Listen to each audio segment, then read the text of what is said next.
तो आज हम बात करेंगे सेक्शन फॉर्मूला को एक्सप्लेन करेंगे, आज सेक्शन फॉर्मूला प्रूफ करेंगे और फिर इसके रिलेटेड क्वेश्चंस हम अगली क्लास में करेंगे। तो आज सिर्फ हम यह समझाएंगे कि सेक्शन फॉर्मूला जो कि होता है x के coordinate is equal to m2x1 plus m1x2 upon m1 plus m2, और ये होता क्या है इसके चर्चा करेंगे। और y की वैल्यू होती है m2y1 plus m1y2 upon m1 plus m2। आया तो आया कहां से, और ये x क्या है, y क्या है, x1 क्या है, y1 क्या है, x2 क्या है, y2 क्या है, m1 क्या है, m2 क्या है, इस पर चर्चा करेंगे।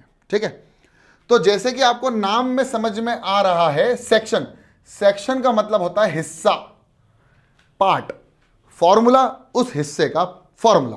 अब वो किसके हिस्से का फॉर्मूला उसकी बात करते हैं। मान लीजिए कोऑर्डिनेट ज्योमेट्री के अंदर, इस ज्योमेट्री के अंदर, कोऑर्डिनेट ज्योमेट्री के अंदर आपको एक पॉइंट दिया गया है, ये जिसके कोऑर्डिनेट है मान लीजिए x1 y1, ठीक है, और एक और पॉइंट दिया गया है जिसकी वैल्यू है x2 y2।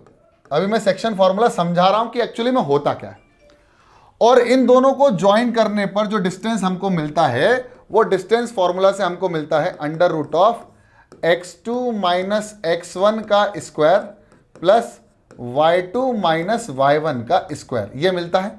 अब यहां पर x1 x2 y1 y2 कुछ भी हो सकते हैं, ठीक है। अब इंपॉर्टेंट बात यह है कि सेक्शन बोलता है कि इन दोनों की लाइन ज्वाइनिंग के बीच में कोई एक पॉइंट है। मैंने कहा ये वो पॉइंट है, क्या है, ये वाला एक पॉइंट है। इस पॉइंट के कोऑर्डिनेट निकालने हैं x, y। ये क्या है, x, y है ना, x1 नहीं है, x, y है। इस x और y की वैल्यू निकालनी है जो इस पूरी लाइन ज्वाइनिंग को, यानी लाइन सेगमेंट को m1 और m2 रेशो में डिवाइड कर रही है। जैसे 2:1, 3:4, 4:1, ऐसे।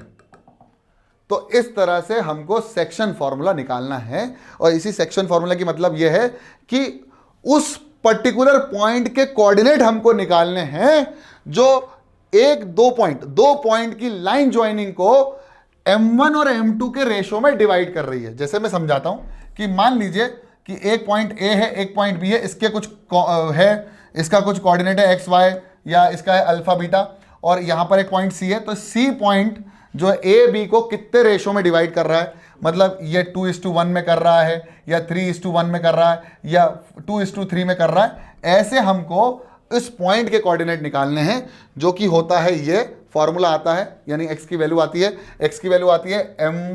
m2 x1 plus m1 x2 is upon m1 plus m2, और y की वैल्यू आती है m2 y1 plus m1 y2 upon m1 plus m2, जहां पर m1 के साथ वाला ये वाला है और m2 के साथ वाला ये वाला है। तो अभी समझते हैं पहले चीज क्या है।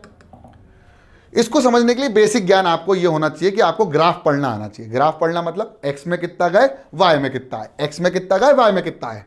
तो समझते हैं x1 के लिए यहां पर, यहां से यहां तक अगर मैं यहां पर एक परपेंडिकुलर ड्रॉ करूं तो ये लेंथ हो जाती है मेरे प्यारे बच्चों x1, और ये लेंथ हो जाती है y1।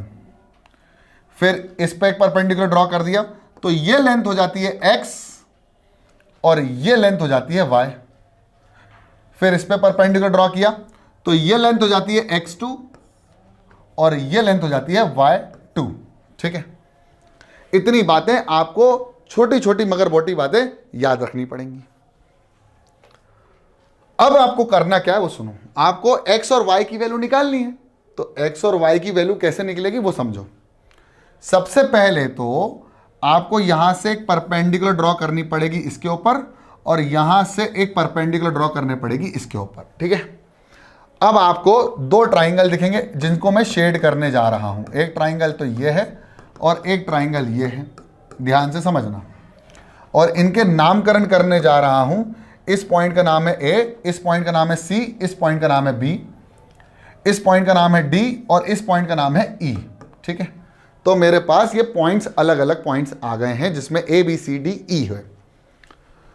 अब आपको करना क्या है, आपको ये फॉर्मूला, मतलब आपको है ना एक्चुअली x और y की अलग अलग वैल्यूज निकालनी है। तो आप क्या कर सकते हो, आप ये कर सकते हो कि यहां से इन दोनों ट्राइंगल्स को आप सबसे पहले क्या करो, सिमिलर प्रूफ करो। सिमिलर प्रूफ करेंगे मतलब ये 90 डिग्री तो ये भी 90 डिग्री, क्यों सर परपेंडिकुलर ड्रॉ करिए और ये दोनों लाइन पैरेलल है, और जब दोनों लाइन पैरेलल है तो ये एक्टिंग एज अ ट्रांसवर्सल और ये एंगल इसके बराबर, तो दो एंगल बराबर, तो जो दोनों ट्राइंगल्स होते हैं किसी भी दो ट्राइंगल के करस्पॉन्डिंग एंगल्स को इक्वल कर दो तो दोनों ट्राइंगल्स क्या हो जाते हैं, सिमिलर। और अगर सिमिलर होगा इसका मतलब triangle A C D is similar to triangle ACD is similar to triangle CBE। दोनों ट्राइंगल अगर सिमिलर हो जाते हैं तो इनके साइड्स का रेशो बराबर हो जाता है। साइड्स का रेशो मतलब इसकी लेंथ इसके अपॉन इसकी लेंथ इसके अपॉन इसकी लेंथ। तो मैं बताता हूं कैसे। तो अगर ये दोनों बराबर हो जाते हैं तो हो जाता है AC upon BC is equal to AD upon CE is equal to CD upon BE is equal to CD अपॉन B। साइड्स की रेशोज बराबर हो जाते हैं, ठीक है। तो अब मेरे को पता नहीं कि भाई ये लेंथ कितनी है, तो मैंने कहा कि भाई लेट द रेशो, ये दोनों M1 और M2 के रेशो में है, तो मैंने कहा लेट द रेशो भी X। तो इसकी लेंथ हो जाएगी X मत मानो, इसको मान लो लेट द रेशो भी अल्फा, तो हो जाएगी M1 अल्फा और ये हो जाएगी M2 अल्फा। तो इसकी लेंथ कितनी हो जाएगी, M1 अल्फा, और इसकी वैल्यू हो जाएगी M2 अल्फा। तो लेंथ ऑफ AC कितना हो जाएगा, M1 अल्फा अपॉन इसकी कितनी हो जाएगी, M2 अल्फा, तो ये हो जाएगा M2 alpha is equal to AD की वैल्यू CE की वैल्यू BE की वैल्यू और CD की वैल्यू ही हमको फाइंड आउट करनी है। अब ध्यान से देखना, ये लेंथ अगर x है, ये लेंथ x1 है, तो ये लेंथ हो जाएगी x minus x1, total length ये मिल जाएगी। ये x है, इसमें से माइनस की तो बची ये वाली निकल गई। ऐसे ही निकालो, ये x2 है, ये x है, तो ये कितनी हो जाएगी x2 माइनस x। अब ऐसे ही ये लेंथ निकालनी है तो इसमें से इसको माइनस कर दो, इसकी लेंथ कितनी है y, इसकी लेंथ कितनी है y1, तो ये हो जाएगी y माइनस y1, और ये हो जाएगी y2 में से y गया तो y2 minus y1, sorry y2 minus y। तो ये लेंथ आ गई। अब आपको मिल गया CD, आपको मिल गया BE, आपको मिल गया AD, आपको मिल गया CE, बस खेल जाओ।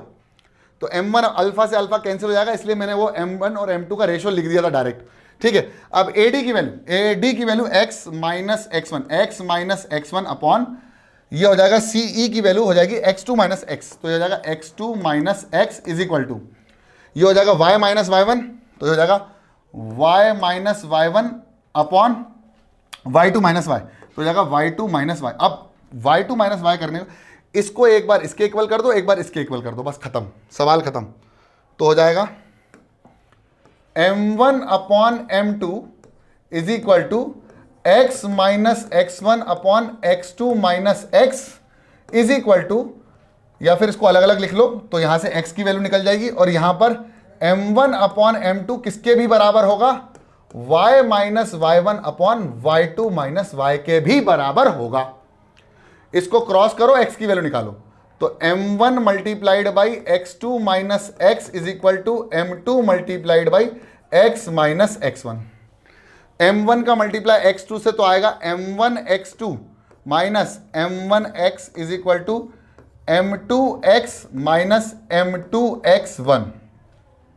अब x एक तरफ और बाकी सब एक तरफ, तो x वाला ये है, x वाला ये, इसको इधर ले आओ, इसको इधर ले जाओ, तो आ जाएगा M1 x2 plus M2 x1 is equal to M1 x plus M2 x, दोनों में से x कॉमन बचा कितना, M1 प्लस M2, और ये आया M1 x2 plus M2 x1, और ये आ जाएगा x is equal to x के कोऑर्डिनेट, x की वैल्यू आ गई। अब x के कोऑर्डिनेट कितने हो जाएंगे, x की वैल्यू हो जाएगी M1 x2 plus M2 x1 upon M1 plus M2, और ये हमको x की वैल्यू निकल गई।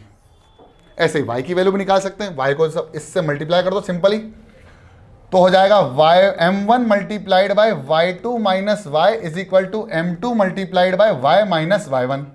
करो multiply, M1 y2 minus M1 y is equal to M2 y minus M2 y1। इसको इधर, इसको इधर, M1 y2 ये हो गया माइनस का plus, M2 y1 is equal to M1 y plus M2 y, y common, तो y कॉमन निकाल के M1 प्लस M2 लिख दिया, ठीक है, और इसको एज इट इज लिख दिया, क्योंकि यहां पर M1 y2 plus M2 y1 as it is आएगा, क्योंकि हमको y की वैल्यू निकालनी है। इसको नीचे लेके गए तो आएगा y इज इक्वल टू, इसके नीचे आ गया तो आया m1y2 plus m2y1 upon m1 plus m2। और यहां से हमें एक और फॉर्मूला मिल गया y के कोऑर्डिनेट निकालने के लिए। अब इसको समझना है, ध्यान से देखो, m1 के साथ x1 है और y1 है, लेकिन m1 का पहले मल्टीप्लाई किससे होगा, इस वाले कोऑर्डिनेट से जो इससे दूर होगा। तो x की वैल्यू निकालने के लिए पहले m1 लिखो और उसको किससे मल्टीप्लाई करो, जिससे दूर है। तो कौन है वो, x2 प्लस, अब m2 लो और इससे दूर कौन है, x1, तो ले लो m2 x1 और नीचे दोनों को प्लस कर दो m1 प्लस m2, यही आया है।